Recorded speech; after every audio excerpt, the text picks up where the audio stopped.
Welcome, everybody. This is Carlitos Cooking Adventures. On this episode, I'm in Ensenada, Mexico. I'm gonna go to the Mercado Negro. I'm gonna go get some beautiful sea urchins. I get to go to Valle de Guadalupe, beautiful restaurant, Tres Gallines. I'm gonna take you on a beautiful adventure here in Ensenada, Mexico. This job is so awesome. One of the most incredible experiences for me here in Mexico. We're going diving. Get the little urchin with all the spines. I love learning more and more about seafood. That's what drives me. So stoked. My name is Carlos Cham. I was born in La Paz. My grandfather was Chinese, my grandmother Mexican, which makes me 3/4 Mexican and a little bit of quarter Chinese. We're going hunting, fishing. Now I got something to cook. And diving. I'm so sorry, I know you were taking a nap. And with the help of my friends, I'm going to gather the best ingredients. Put a little dragon's breath in. And share an amazing meal with you. Bon appetit. That's going to blow you away. So come on, let's go.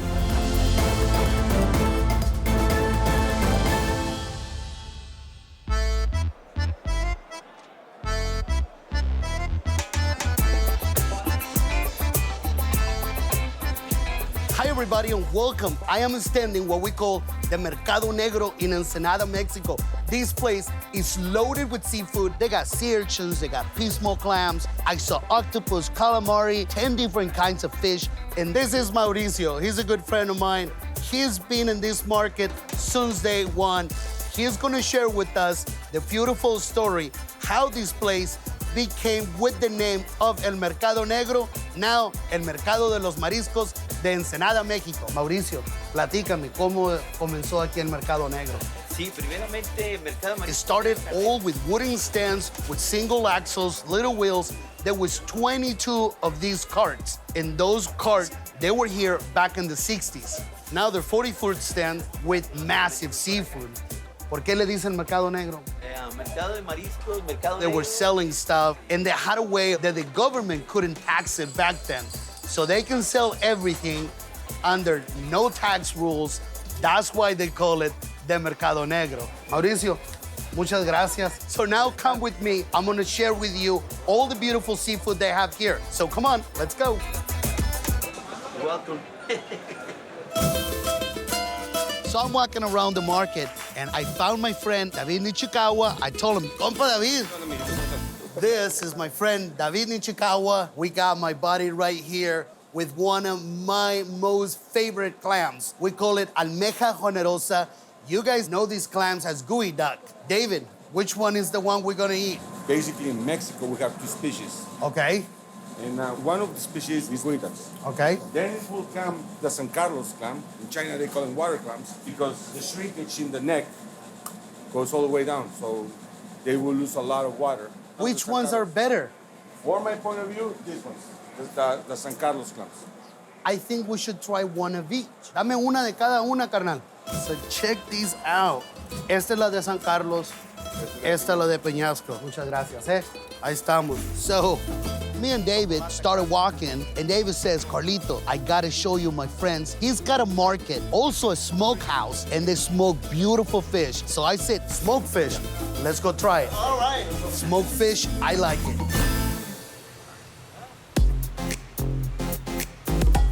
We are in Ensenada, Mexico. Tons of seafood, but the one I'm looking for is the sea urchin. I'm gonna go to Todos Santos Island, and we're gonna get some beautiful sea urchins that I can't wait to show you. So crazy to be back in this spot. I used to come surfing to Ensenada, and there is a surf break right here, and it breaks right. And it's one of the top 10 largest waves in the world in the winter. Thank God I'm here in the summer. No big monster waves today. Yeah, we're going diving. Get the little urchin with all the spines. If you see the kelp bed right behind me, the sea urchin feed on the kelp. So we're gonna go over there, take some, bring him here, take him, go. Ay, ay, ay, ay. We're going on an adventure. Yeah.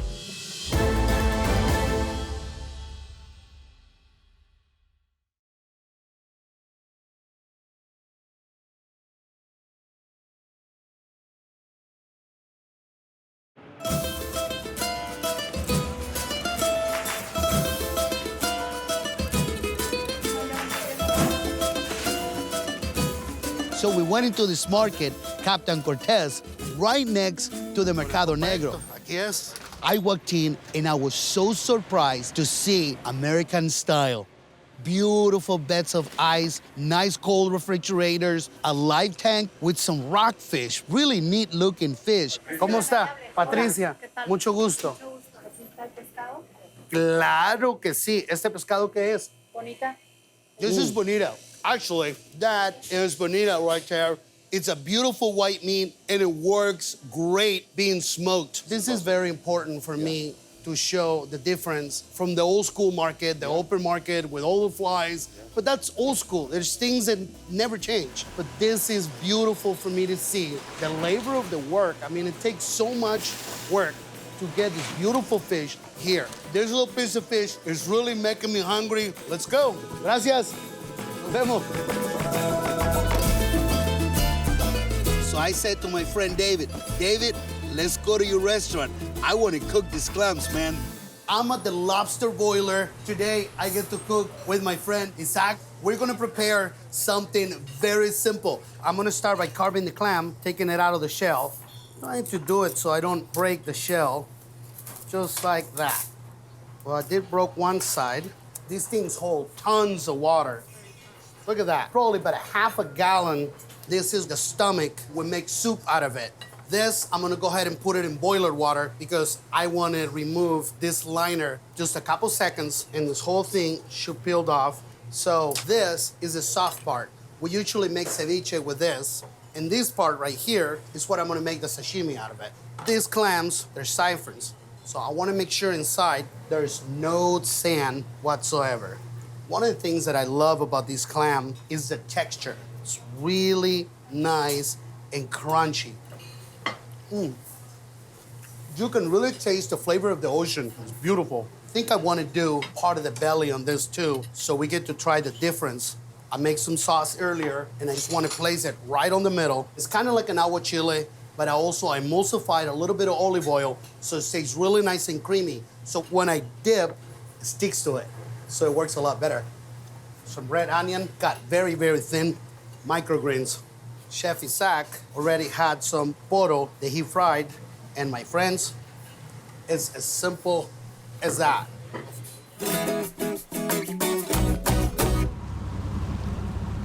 We're going on an adventure. Yeah. Today we have beautiful diving conditions. We have about 20 feet of visibility, which is, for this area, I think is really good because the thing that I was going for, it was the sea urchin.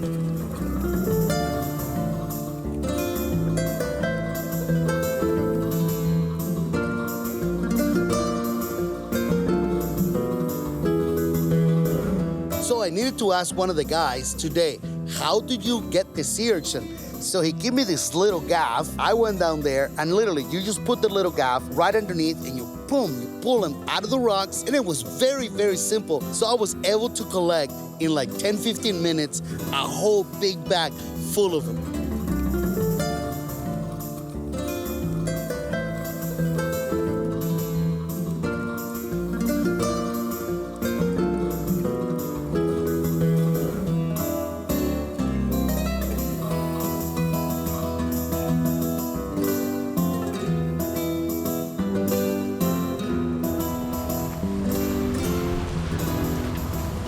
Unbelievable experience. I got a full bag of uni, my favorite thing at the sushi bar. What lives inside the uni, the roe, is what you want to eat.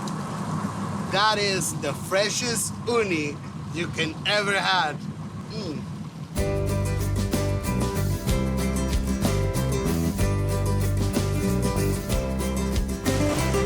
I'm at the sea urchin processing plant in Ensenada, Mexico, and I want to show you step by step what happens to the sea urchin before it comes to your table. First of all, see how clean this place is? I mean, unreal. You have to watch all the way up to your forearms and do your nails. The level of cleanliness here, it's, wow, it's just like a hospital. So because the health department rules, product has to go to the United States to be certified to be shipped to Japan. So there's 2 levels of certifications. That's why this is so clean. I can't wait to show you. So let's go It's so cool to see all the stages from the moment it arrived from the truck. It goes inside of our big refrigerator. All the sea urchin has to come to a certain temperature. When it gets to that temperature, it goes into the processing plant. So this is the processing side. Wow, holy moly.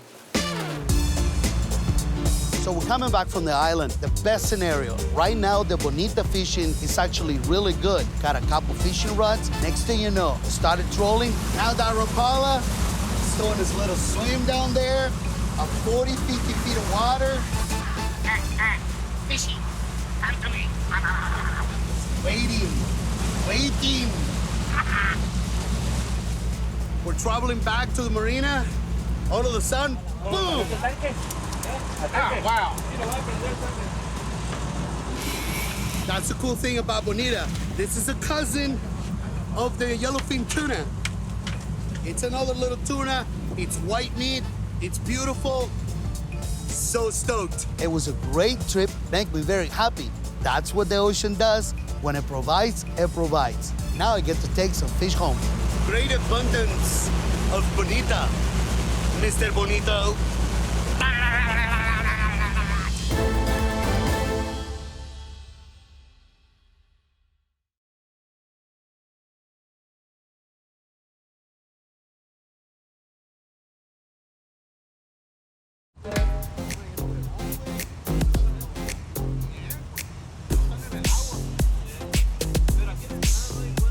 So we just pulled back into the harbor, and it's this beautiful sea lion taking a nap right behind the boat. Oh, you're just a big doggy. Pancho, come over here, Pancho. Oh, Pancho came and get it. Watching Pancho eat, making me hungry, man. I've been out diving for sea urchin. My belly needs to get fed. I'm gonna go to La Guerrerense and get some ceviche tostadas. This is La Guerrerense. They have amazing tostadas, some with sea urchin, some with clam. This place rocks. My little old lady friend there, Silvana, she's a firecracker, and oh man, that lady can cook. Look at the line. This place just opened, and it's already got a line of 20, 30 people. Señora Sabina, tanto gusto. This is Miss Sabina Bandera. She's an incredible person. When you come to Ensenada, Mexico, you're gonna find seafood stands everywhere. But this, La Guerrerense, this is the one and only. They're all waiting in line to get the tostadas, de ceviche, de campechanas. Esta es la tostada campeona, 2011. So 2011, she won a championship with this. This is the sea urchin tostada. This is the local favorite. It's got the pismo clam, it's got some hot sauce, and this is little crumbs of the sea urchin. It's excellent. She wants me to try a little bit of her hot sauce. Tiene cacahuate. So she's telling me 4 different kinds of peppers, some peanuts, and almonds. This is 2 different types of pepper. Very, very hot chile de árbol. And it's combined with lots of different oils. This one, she says, is the best, so. Man, this is so spicy. I'm gonna have to hang out here for a little bit longer and eat some of her delicious seafood. This place is responsible for shipping most of the sea urchin that goes from here from Ensenada all the way to Fukuoka, Japan. So this device, you puncture the sea urchin in the middle and then you squeeze it. So that allows you to break it right in half. You go in there and you squeeze it. See, that is the tasty little morsel that comes with the ocean. Let's go to the next process.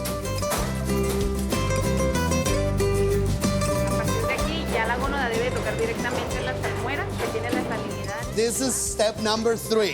When they take the roe out of the urchin, it has to land on the water. It's been chilled to 3 degrees, so the water is really cold, and each tray has to be for each uni. I'm gonna take everything inside, and what I'm trying to do, I'm trying to get the whole entire pulp. Don't want to break it. I mean, this job is so awesome. There's one, and that is the urchin, completely clean. So now from here, goes into here, and that's it. So let's go to the other table. This is step step number 4. When you take the sea urchin out of the shell, it comes with all the inners. You see that black filament right there? And whatever's not part of the roe of the uni is what they're removing. So we go to step number 5. Come with me.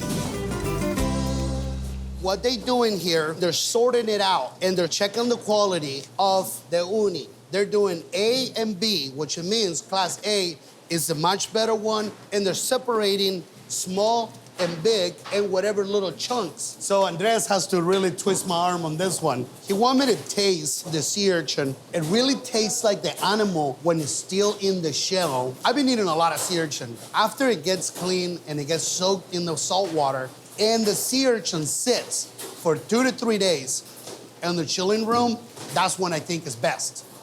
These ladies have the most important job at the warehouse, where they do the separation and it gets packaged. Let's go. I'm here at the lobster boiler with my friends, the Ichikawa brothers. I got one more recipe. I couldn't help myself. These clams are amazing. This is a little bit of lemon juice. I'm gonna add some coconut milk, some parsley, a little bit of cucumber, celery, red onion, and beautiful carrot. I want this dish to be a little bit spicy. I'm gonna bring the spiciness from shredded garlic. I love using my hands. Why not? Definitely use some of the juice. This is poblano pepper, some of those microgreens, and that's it. I'm gonna go enjoy this with my really good friends. This is David and Rosendo Nichikawa. David, muchas gracias for having me in your restaurant. Rosendo, we got some beautiful almeja generosa, some gooey duck. These 2 dishes right here, they're from your restaurant? Yeah, this is octopus and shrimp. This is really, really, really good. Yeah, and this is our green ceviche. Oh, last time I was visiting here, a story about your grandmother. I think it's beautiful. I think it's important. Yeah, actually, my grandfather was the first one who comes to Mexico. The Japanese government sent a big amount of Japanese technicians, divers, and fishermen to show the Mexican people in Baja California to dive for the abalone. Actually, my grandfather, he had, I believe it's the world record in diving abalone, 2.6 metric tons of abalone meat in 8 hours. Whoa. That was his record here in Baja, in the south. That's why we don't have any more abalone, because of your grandfather. I was looking at that beautiful picture behind you, Rosendo, because the abundance of lobster, the seafood. You come from the descendants of being Japanese. Yeah. I come from the descendants of being Chinese. Yeah. We're chinos from another planet, right? Yeah. And my old man always used to say, Carlos, if we can keep those big boats away from our waters, Baja will be one of the richest places in the world, and it will always stay that way. Oh, yeah. Guys, I just wanted to thank you personally. Thank you. It's great to see you again. I consider you guys great friends. To have the opportunity to be here at your restaurant, cooking it up, sharing the love. Thank you so much. Yeah. Salud. Salud.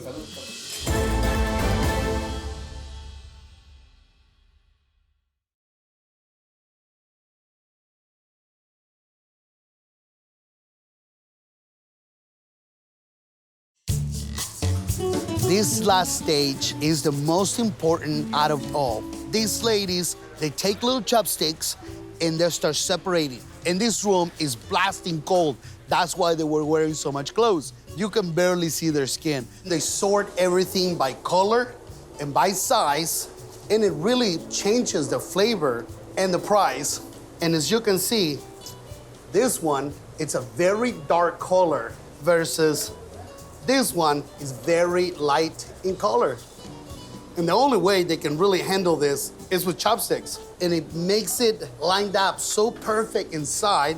So it's really neat to see these ladies being able to work the chopsticks in such a professional way. So step number, I don't know, I lost track. There's so many steps here. If you look in here, each tray has a name. This one was packed by Mimi. Here's Rosita's work. So that's gonna be recorded. They're drying out, and then they're gonna go into the last phase of the shipping. ¿Qué es lo que va a hacer aquí, Lilia? So what Lilia is doing here, she's gonna do the selection of the most uniform, nicer color. So she's gonna take 5 boxes, 1, 2, 3, 4, 5, Uniform in size, same color, one lid. It has the tag in the top of the lid. This right here is gonna be shipped to Japan, 2 rubber bands. And that's it.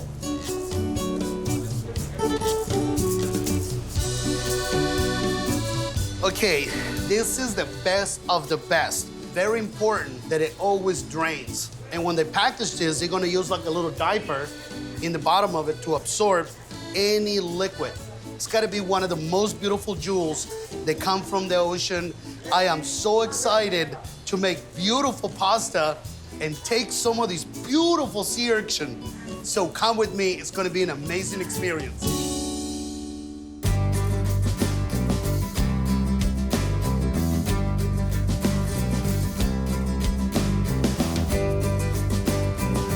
It was such a beautiful surprise to see Magda once again.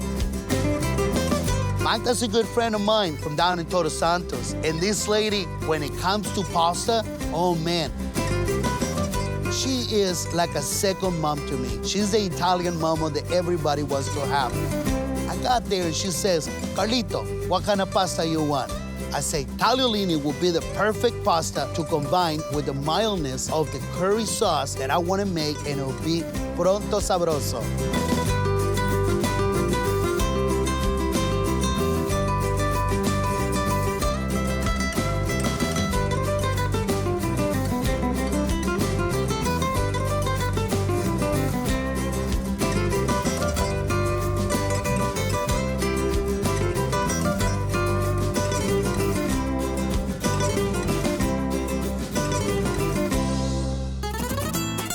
I've been slaving in this kitchen. This kitchen is so hot. Ivan and Alberto helping me out.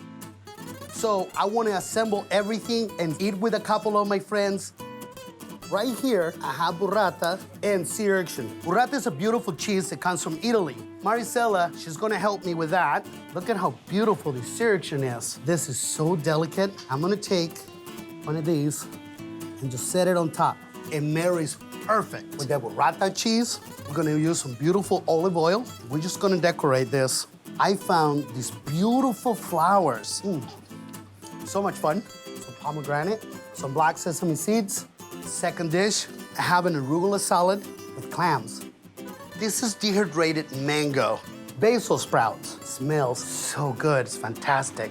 This right here is shredded eggplant. You shred the skin really fine and then you deep fry it. We're ready to take these plates out to the restaurant. So my friend Alberto here, he was so kind to finish up the pasta for me. Just looks fantastic. It's awesome having all this help in the kitchen. This is Zucchini Blossoms, and I stuffed them with sea urchin and scallops that I saute. These are the sprouts from arugula, the sprouts from basil, like black sesame seeds, some of these pomegranates. Take a little bit of olive oil. Right here, I put sea urchin, some mirin, which is a sweet sake, some white wine, orange juice, and some coconut cream. And we'll put that right in the center. Isn't it that pretty? My friend's gonna be so surprised what I did with all the sea urchin that he gave me. So come with me, let's go and eat some of this beautiful food. Bueno, pues saludcita, ¿no? Era buena. A ver. I feel so fortunate to enjoy this beautiful meal with Magda, my friend Andres, his son Rene, my wife Brianda. Gracias por su ayuda. The chefs here at the restaurant. Look at this table. It's full of sea urchin, and I'm so excited to enjoy this beautiful meal with my great friends. So until next time, I'm Carlitos Cham, and this is Carlitos Cooking Adventures. Thank you for watching. Salud.